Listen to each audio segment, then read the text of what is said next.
All right, so today I've got a little project that involves tinting some windows. So I bought a couple small things of window tint.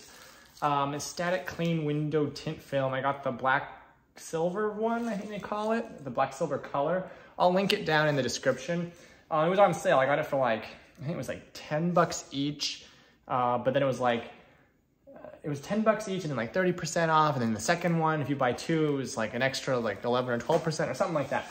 The bottom line is, I've got one of those kind of modern looking garage doors with the like windows along the top, right? And that's all fine and dandy, except that you can see in pretty well. You can like see the neighbors' houses across the street.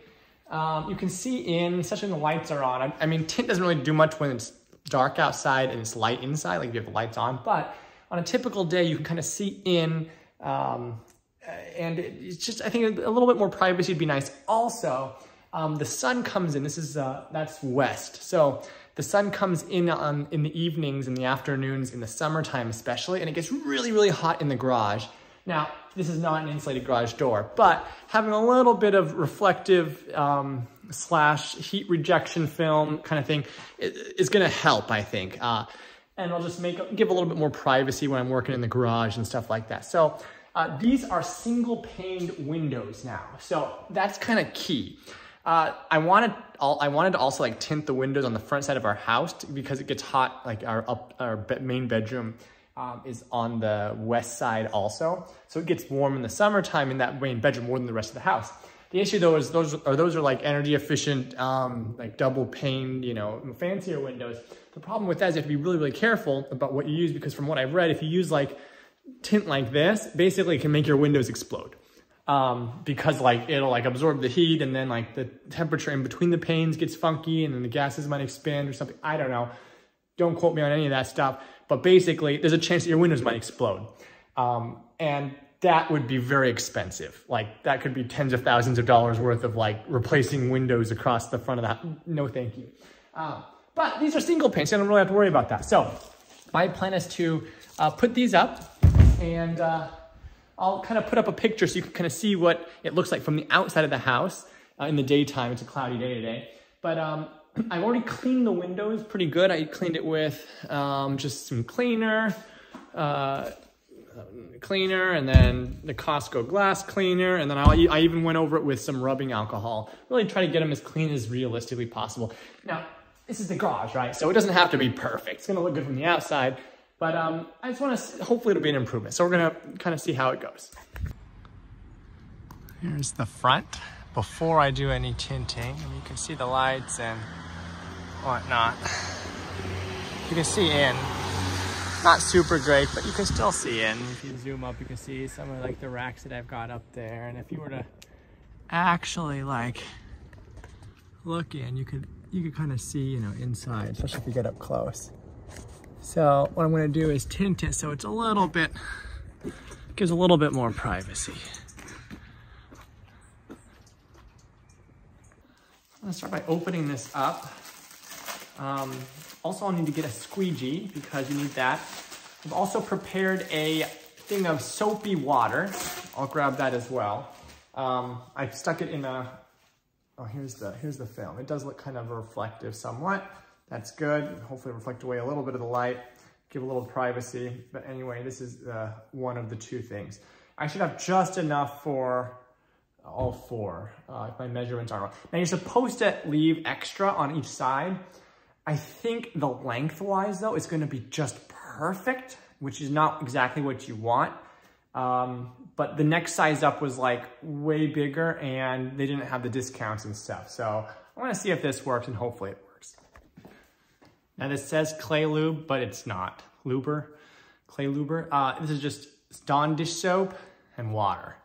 Then again, I probably could have used the clay luber and it's probably okay, but I just needed a little spray gun thing, and this is pretty much empty, so I just am using that. And then I have a squeegee that, this is like the squeegee we used for the shower after we take a shower on the glass sides. All right, let's open this up and see what it's like. So it looks like it comes with instructions. Let me set this aside for now. Got some instructions here. Oh, they're all rolled up pretty tightly. But let's see here. Well, I'm ripping them all to shreds. I already kind of got the idea before. I read online what you're supposed to do, but basically, clean, measure the size of the window, cut the film, remove the protective liner, place it on the wet window, remove the bubbles like a squeegee, trim the edges, and then seal and dry. So basically just keep squeegeeing it from the inside to the outside, and yeah. So that's what we're gonna do. So I've got my soapy water, and we'll try it on the first window on the, probably this side. So bring it over here. Got my little step stool. Now, I'm not sure how well you guys are gonna be able to see what I'm doing, but you know, and again, I don't really know what I'm doing. With regards to what I was saying earlier, you're supposed to have extra, and then you get like maybe an inch or two extra on each side so you can like cut. Now, I think lengthwise or widthwise, I'm not gonna be able to do that because I don't have that much, I have just the right amount. Up and down, I'll be able to cut, but it's kind of one of those things. We'll do the best we can. All right, so I've got the film here. Where's the protective cover? Oh, I see the peel off from here side is on the back. So that side is the side that goes toward the wall, or toward that side, I think. Toward where you're gonna put the water. So I'm gonna start off by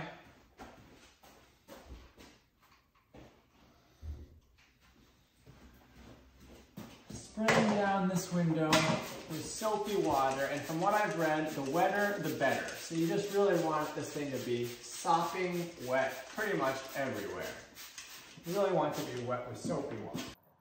All right, so here you can see me putting up the, or trying to put up the window tint. Now, the project ended up being, I don't know, I'd probably say 90% successful. I mean, ultimately, you can skip to the end if you want to see like the final product and kind of how it ends up looking for the most part, but it's all right. So I'm squeegeeing it on, trying to, you know, get it cut properly. The issue is that if you cut it too long, what happens is that it's going to end up bubbling up, and it's kind of like a mirror finish on the outside a bit, and so it really kind of, it stands out quite a lot. So working on window 3 and 4 now. Basically the process is you have to peel off, there's like this peel on one side, you peel that off and then put that on the toward the outside of the window, so toward you know, the outside of the house. That's the kind of mirror-ish kind of coating side. Put a lot of soapy water on the window, put it up there, put soapy water on the back side as well. I found that helps because it helps your little squeegee work and try to get the bubbles out as much as possible. The other issue that I found is that, you know, again, if you make it too big, the sides will curl up a little bit, and that really stands out on the outside with mirror finish. What I ended up doing is later on kind of going back and trimming it a little shorter, if anything else. Doing this so right now seemed it to kind kind of of help a little bit because I think the bubbles are going to go away. It seems to like stick on the window better. So it does keep it a little darker in the garage, which is good, and it gives a lot more privacy. We'll see what it looks like in the next few days after the bubbles kind of work themselves out. Like but it does look reflective, doesn't it? Give or take. Yeah. So, Worst case, I'll just take it off. Awesome.